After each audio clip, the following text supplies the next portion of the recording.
د کیلې په اړه معلومات. سلام او نیکې هیلې، ښه راغلاست زموږ فیسبوک پاڼې ته او یوټیوب چینل ته.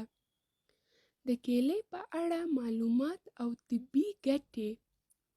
کیله مختلف ډولونه لري چې په ګرمو سیمو کې کرل کیږي. کیله بوټی دی. پاڼې ډېرې پلنې او غټې دي چې تقریباً تر 2 متره پورې رسیږي.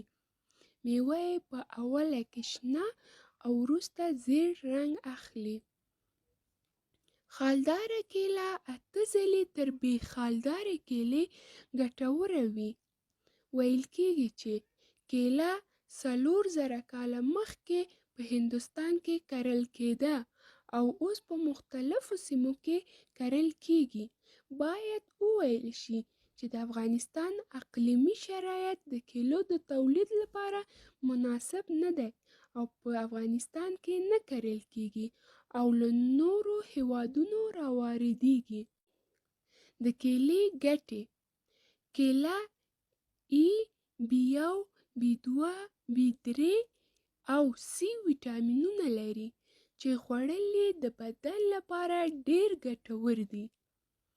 کیله ډېر پوتاشیم لري چې د سرطان مخنیوی کوي او همدارنګه د کیلې خوړل د عضلاتو لپاره ګټور دی. کیله د پیچ او خوني پیچ درمان لپاره ګټوره ده. د کیلې خوړل د هغه چا لپاره چې ډنګر او کم خونه وي ډېره ګټه لري. د کیلې خوړل معدې او جنسي نیرو تقویت کوي.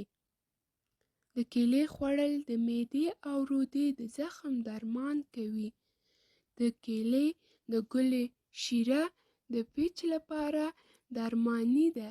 د کیلې د بوټي برګ د سوی پوست د جوړېدلو لپاره په کار اچوي. د کیلې خوړل د هغو خلکو لپاره چې سټ مجازه وي په معده کې ګاز پیدا کوي باید یو اندازه مالګه ورسره وخوړل شي. د کیلې خوړل د اعصابو د سیستم د رشد او تعادل د تامین لپاره ښه اثر لري.